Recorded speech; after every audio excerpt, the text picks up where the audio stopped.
Okay, fans, it's time for tonight's three-star selection. Tonight's third star from your Winnipeg Jets, number 81, Kyle Connor.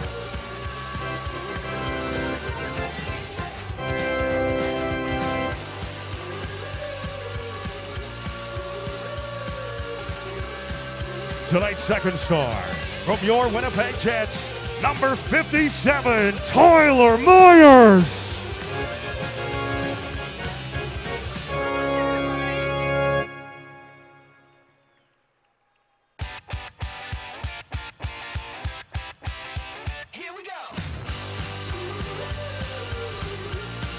And tonight's first star from your Winnipeg Jets, number 17, Adam Lowry.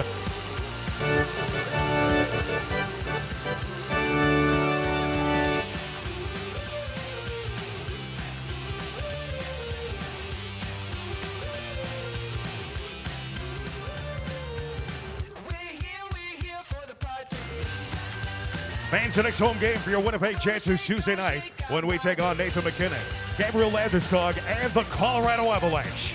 Jets versus Avalanche, January 8th and 7th. Get your tickets now by visiting winnipegjets.com/tickets. Fans, thanks for attending tonight's National Hockey League game. Drive safe and good night from your Winnipeg Jets.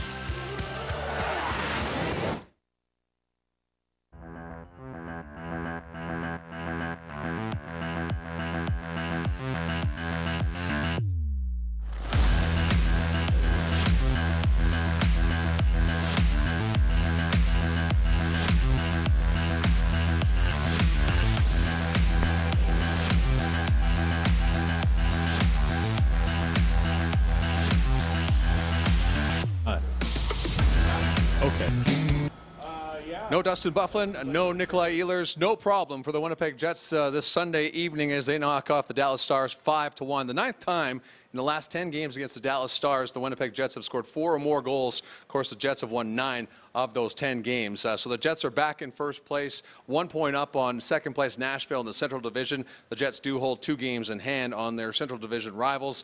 We will have highlights here momentarily. Of course, we'll go inside the Jets dressing room for comments, and we'll hear from head coach Paul Maurice, his thoughts on another big win in the Central Division. Jets improved to 8-5 on the year against Central Division opponents. As promised, let's go to the highlights. Not much to talk about in the first period because there was no scoring in the second.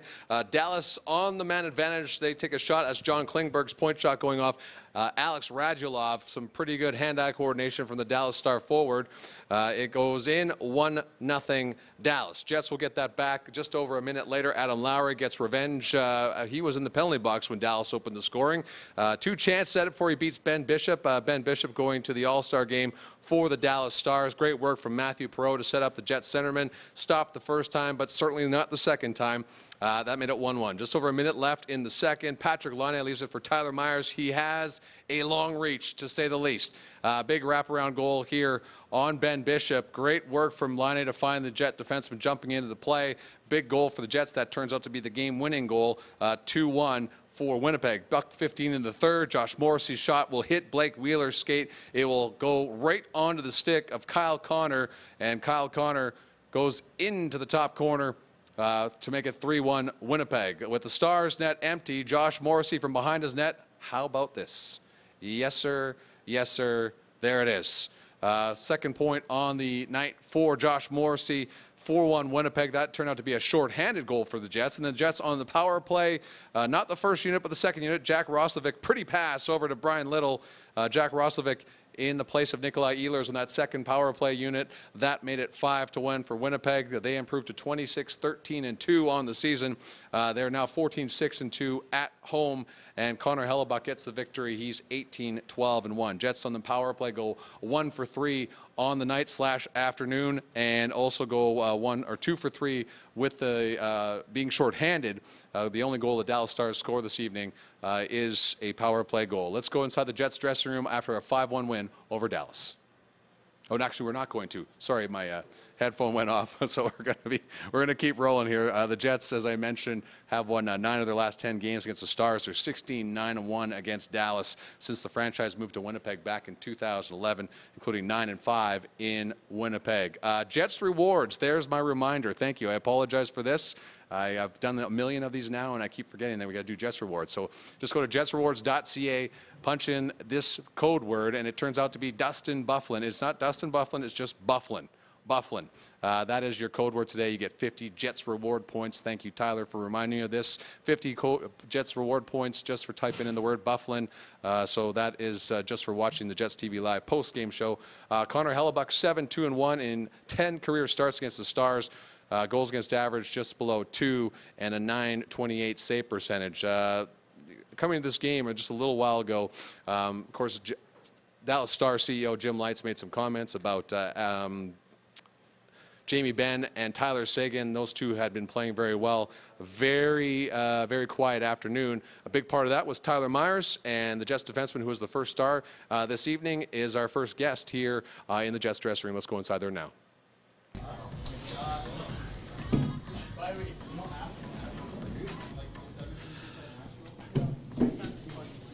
Tyler, you guys were confident that the offense would come. Just how rewarding is it to put up 5 and kind of score in different ways kind of all over the place? Yeah, it feels good.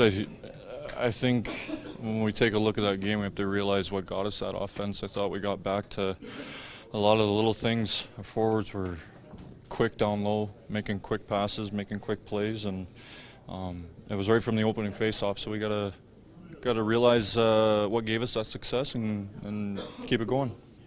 Tyler, was that goal your tribute to Dustin Byfuglien? Because it's a play we see him do a lot of. That seems to be the Buff play. You know, on a play like that, you're just trying to create some chaos in front, and fortunately winning. Were you surprised maybe that things sort of opened up the way they did, and you didn't have somebody right on you? Yeah, I mean, it's you never really think of it like that, but it's always nice to get a little bit of room. And you know, when something like that happens, the best thing to do is get the puck to the net somehow, and you know, get things happen. When's the last time you scored one like that with your wingspan? You think maybe there've been a few? I don't know if I've ever had a wraparound, but got one tonight. On the small things you were talking about, generating the offense, I imagine those things apply to getting power plays as well. I mean, at the end there, you got to stream them, but that's from moving your feet quick and doing the small things right. Yeah. It was nice to capitalize on it at the end too. You know, Jack made a really nice pass to Litzy, and you know, that was good. We stayed on it no matter what the situation was of the game, even though we were up a few. You know, we got into that habit of staying at that level, and it's good. And I don't know. I like the way we played tonight, and if we can continue to build on this and play this way, this is where we want to be. That first goal that they score, was there almost a feeling of here we go again? Is it going to be one of those nights when the puck sort of ping-pongs its way into the net like that? Yeah, honestly. Hole 2 went off Mizey right before it, and he was an absolute magnet to him. So I had a feeling that something bad was going to happen, and then I just kind of over-pushed it just a hair, and I couldn't catch up to it. It's a freak bounce, but you know what? I didn't make any other mistakes, so I'm happy with it. Take us through your mindset when you see the club come back 60 seconds later, though, after that one gets by you. Game goes 1-1, and then after that, you guys are really able to kind of start getting more success, really, around Ben Bishop. I think that's true to our identity. We've never let anything faze us, and we finally got back to that, and we showed the next shift we were all over it, and we were drowning them, and you know, that stuff pays off. Lucky for us, it paid off right away, but you know, you're going to continue to build on that in the year, and that's our identity. Would you agree this was one of the most complete games that we've seen your club play here as of late? Yeah, I think so. You know, I like a lot of things. Yeah, I could look down to a guy, and I think everyone did a great job tonight. Win number 101 for the Jets netminder. 26 saves on the evening for Connor Hellebuyck. Very solid performance here. this afternoon / evening. Let's go through the stats of the evening. Jets outshoot the Stars 30-27. Both teams' power plays go 1 for 3. I guess giveaways down to low. Jets out hitting the Stars 23-18. They had 46 hits in Pittsburgh the other night. That was a season high. So let's go through the scoring summary. Alexander Radulov opened the scoring at minute 56 of the second period. Klingberg and Seguin the assists on that one. That was a power play goal. Adam Lowry got the Jets on the board a minute later with his 7th goal. Tanev and Perreault with the assist. Tyler Myers with the eventual game-winning goal at 18:56 of the second period. Laine and Little with the assist. Off to the third period, Kyle Connor with some breathing room for the Jets. His 14th from Wheeler and Morrissey. Josh Morrissey would then get his 5th goal of the season. That went into an empty net. Was a shorthanded marker. Trouba and Scheifele getting the assists on that goal, and rounding out the scoring, Brian Little with his 7th, a power play goal from Jack Roslovic and Jacob Trouba. So Jacob Trouba 2 assists on the evening for the Winnipeg Jets, who knock off the Dallas Stars 5-1. They even the season series between the two clubs, 1 win apiece. And big Ben Chiarot joining me now here on the JetsTV Live post-game show.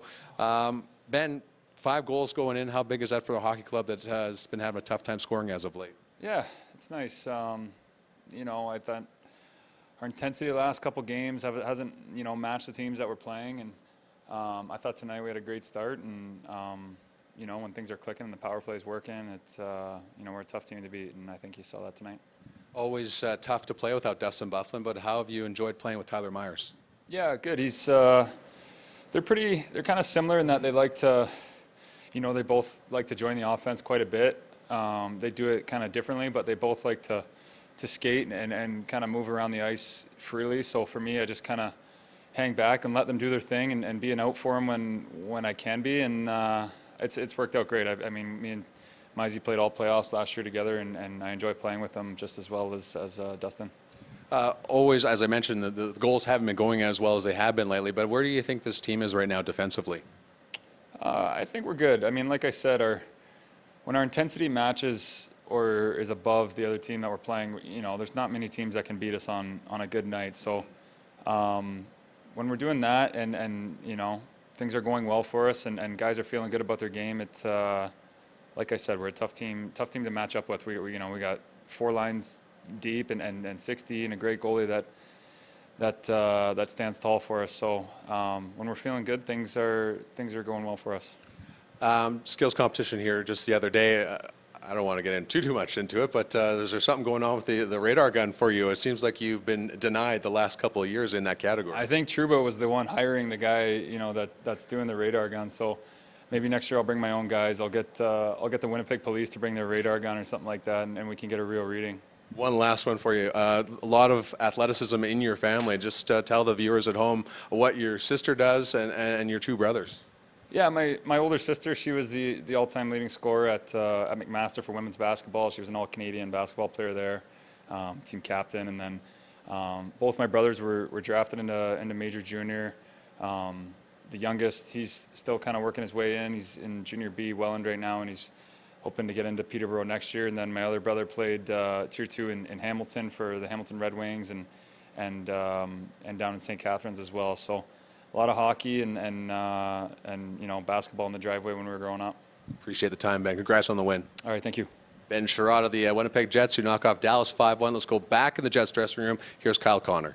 The club was able to play this game. You go through a scoreless opening period, but pretty well played first period by your club to get this thing going in the right direction tonight. Yeah, I thought you know, coming into the game, we knew that they were playing good hockey, good defensive hockey, so we just had to stick with it. And I think that was big. As soon as they scored, we got one right away, and you know, Lowry's line kind of got us going throughout the whole game. How about just a thought, and you kind of mentioned right there, the Lowry line, from what they were able to do to be so successful, to give you guys then a chance to play with the puck a little bit more when you were on the ice? Yeah, it starts right down the middle with Lowry. I thought he was pretty dominant tonight. It was tough to get off the puck, and right from the opening shift when you hit that guy, it just didn't look back. And then, you know, that whole line, Frenchie and Rusty, they can skate with the best of them, so it was fun to watch from those guys. How big a monkey off your back was the goal? Yeah, felt good. Nothing's really changed too much from my game. You know, just thought I was a little quicker tonight and played with lots of speed. end a drought?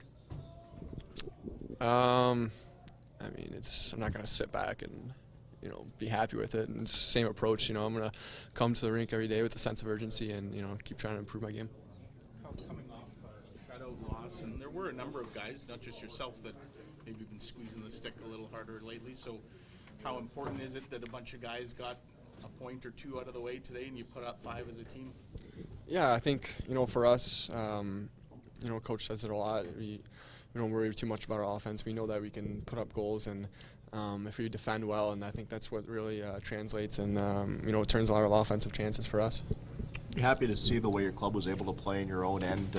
You look as the night went on and you held them to 4 shots in the third period. Yeah, that starts with a goaltender. He's solid back there, and I think just making quick plays, seeing that first play, and trusting your abilities and your skills as a player. And when everybody's playing confident and playing quick, we're a tough team to beat.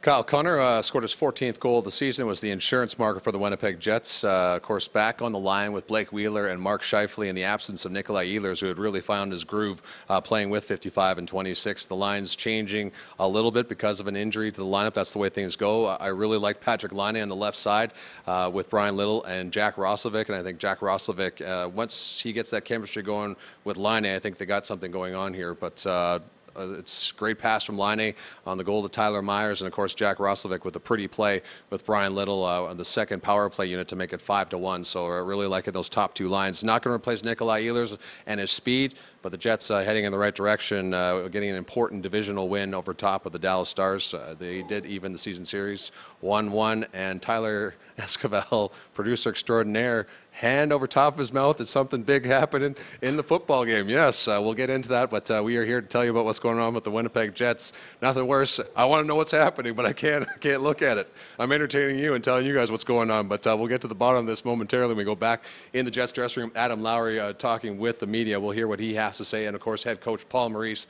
Paul Maurice going to the All-Star game for the second time ever, Adam Lowry. And as we said, I'm going to find out what's going on in the football game. You're going to hear from Adam Lowry right now. Here it is.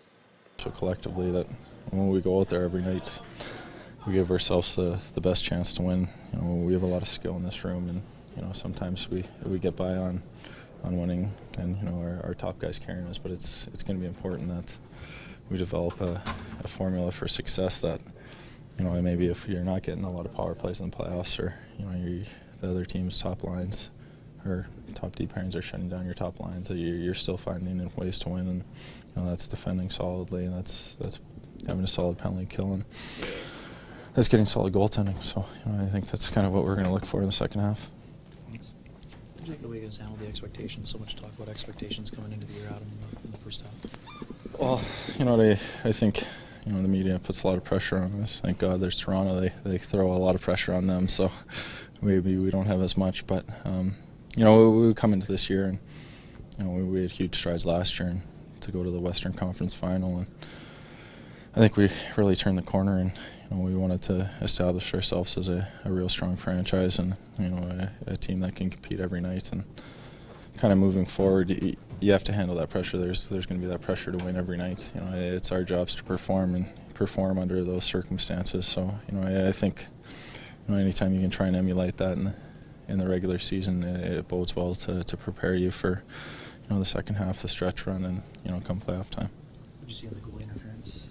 Didn't really have much room to. Yeah, you know what? I talked to him after it, and I put him in a tough position.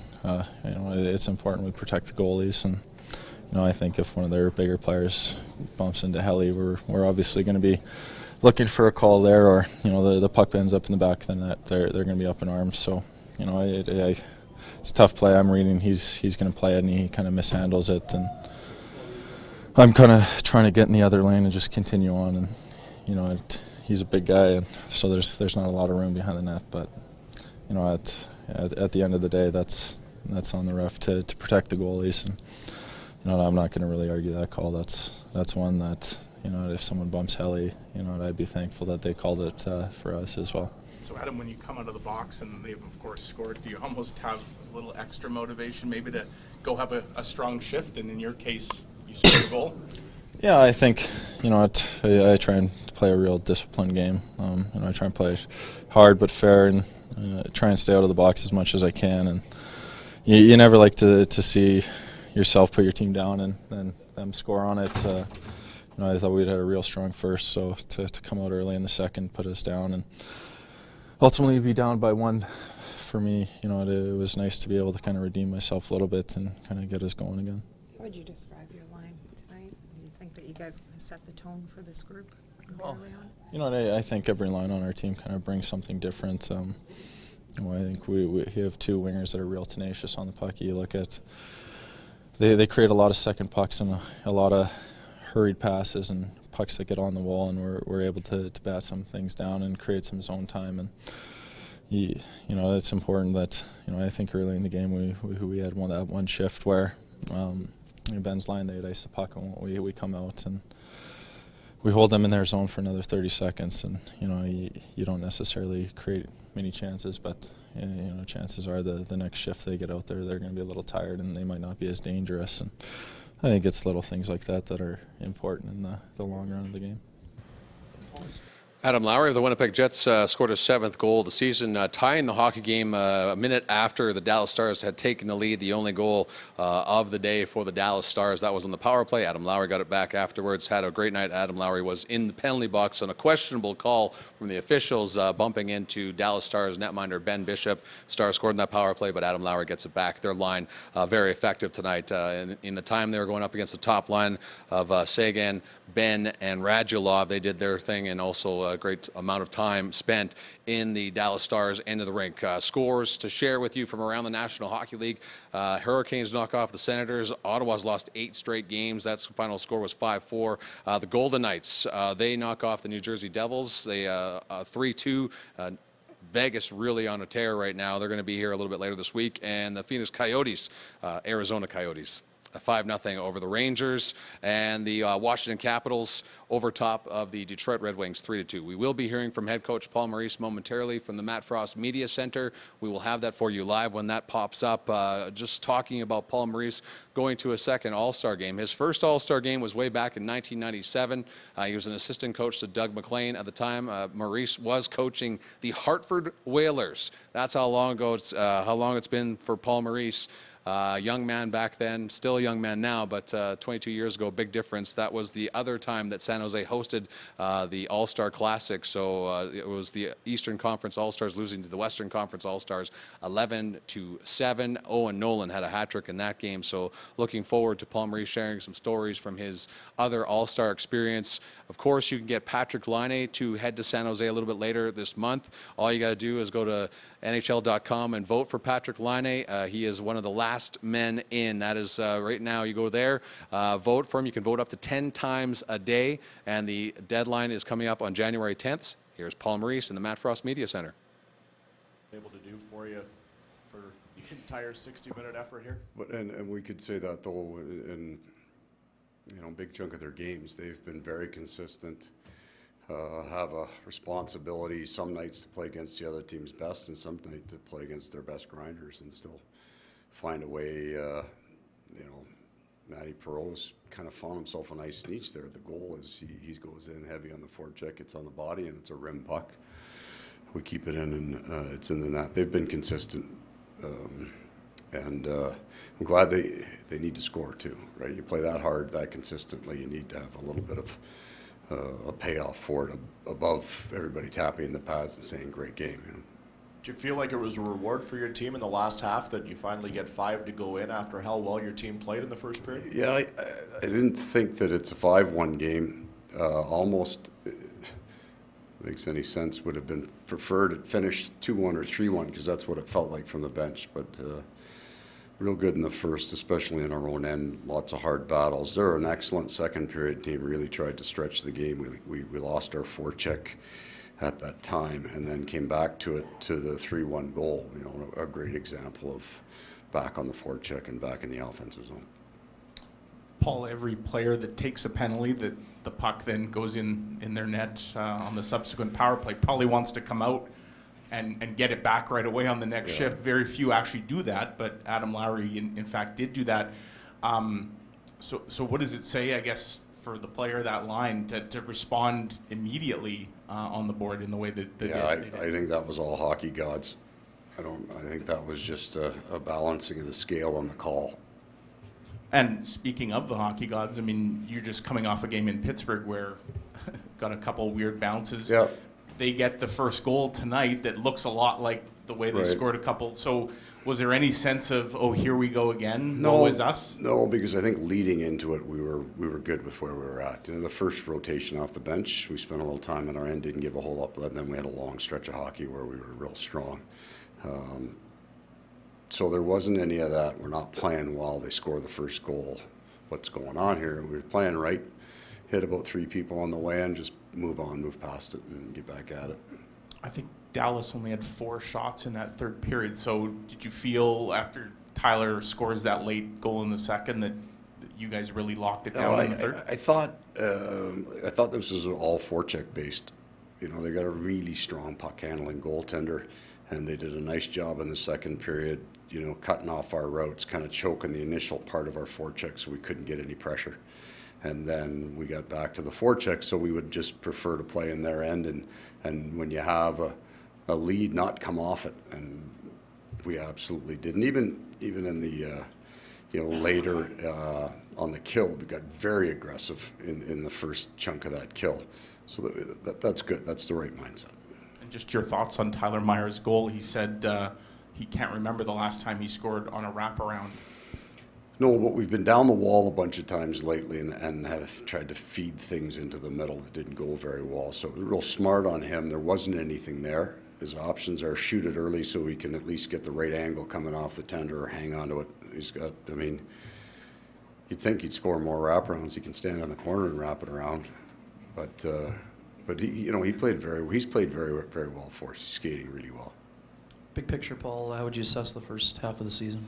It's been good. We've, again, a young team and had some challenges with travel and then heavy schedules and some injuries at times, but we're on the right, and we're learning about our team. Right? We've got players developing that are becoming different players, but we can still look the same way year over year, we hope, with that. But, yeah, we're comfortable where we're at. A lot of talk about expectations going into the year. How do you think your group's handled them to this point?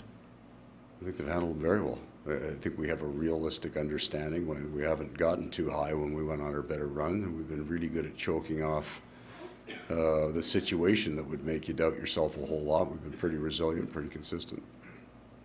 Well, you've talked about quickness a lot over the last couple of weeks, and I think you liked the Edmonton game. Yeah. Was this kind of like that? So it's defensive too, right? Even when the puck's in our end of the ice, the number of times we knocked it down. But the best chance we had in the first period was a real good example. It's a forecheck where Kyle Connor just gets his stick on the stick there, and it comes right to Mark, and he's got a great chance. So that's all quickness. That's what I'm talking about. Instead of being off at 10 feet and we're just kind of skating back with nobody, he's right there and he's quick. We had more zone time first and third period off quickness, and I also liked our defensive zone time for the most part through those 3 periods. I have to think that power play opportunities and quickness and decision making and quickness to battles is correlated together. When you look at that argument wasn't there for you, right, for about 55 minutes of that game. That's okay. What I'm saying. Right. So it seemed like with it's a little bit opportunistic with the power plays coming late, but. Yeah. Is that a result of them? Because, I mean, it was... I think in general, we go back about a month now, we've been out of the box. We haven't been in the penalty box for a long time. If you look at our time short now, where we started after the first 4 games that we played in Dallas and in Nashville especially, I mean, we were way out of whack in the box. And but I also think that changes the way the game is called. So we're not taking a lot of penalties, and we're getting a low number game. So part of our power play kind of, you know, it's 1 for 3, so you're pretty pleased. We've gone a bit of run where it's gone a little dry. We haven't had a lot of reps. And in that stretch of time, we're also not practicing a whole lot, right, because the schedule was very, very heavy. So I think that's affected our power play a little bit. When it comes to the power play, you got a power play goal off of essentially a Jack Roslovic throwing his body on the wall and keeping the puck in there. Yep. And as the power play hasn't scored a ton and you haven't got many opportunities, is that zone time a big part of that? And what do you look for? Puck recovery. a critical piece to it. If you're never getting it, you'll never shoot the puck, right? It gets into your power play. If you take a shot, it's going down to the other end. If it's not in the net, we haven't been scoring a whole lot. So that line's been good on that puck recovery. When our power play was at its peak number, I think at about 47% for a very small sample of games, both units were scoring. So if the Scheifele unit didn't go out, the second unit kind of got hot. And then we need that again. So if we get a bit of a stretch here where we're not going to score, it can't always be on Mark's unit to score that goal. So we need that confidence of the second unit. You mentioned Dallas trying to stretch things out in the second period quite a bit. There's a lot of times where you look and there's 2 Dallas forwards and 2 Winnipeg defenders at your blue line. Right. Is that something that you pre-scout and acknowledge that this is probably going to happen beforehand, or is that your guys' that just reading? that would be part of it. And I mean, just look at their goals for and against statistics in the second period. I mean, they're over 50 in the second period. So it's not something that they do the same way all game. Line changes come into effect, but yeah, the guys know going out there in the second period is going to be a lot more stretching than they'd seen for sure. Paul, what are you trying to accomplish with your team now in the second half, seeing the way they played in the first, and how much of a factor in what it is you'll be trying to accomplish is that you're dealing with a young team, the youngest in the NHL? It's an interesting thing that kind of gets lost, right? Like, younger players are less consistent. It doesn't mean they're not fantastic, but it takes a player a few years, even just physically, to be able to drive every day, to understand that. So that's going to be our learning curve in the second half. So the game, don't look at the score. You take it right to 3-1 over the course of the game. It was a bit of a grinder. We saw that in Pitt the other night. We saw it in Minnesota here. We saw it in LA. That's coming into our season now. So we're going to get at Colorado, really high-scoring team, we understand, but it's going to be a grinding game. Every once in a while you get something loose, but the focus for us in the last 41 is handling that kind of game and getting comfortable. If that thing ends up 2-1 or 3-1, we're fine with that. That we're back to that defensive grind, because it'll shift heavier even to more of that in the playoffs, and we want to prepare for that. Okay. Paul Maurice, the Jets at the official halfway point of the season, 41 games in. They are 1 point up on Nashville for first place in the Central Division. They have 2 games in hand on the Predators. They knock off the Dallas Stars 5-1. That'll do it for the Jets TV Live post-game show presented by Budweiser. Our next broadcast will come on Tuesday. Colorado Avalanche are in town, 7 p.m. start, 6 p.m. start time for the Jets TV Live pregame show. Thanks for watching, everybody. Have a great night.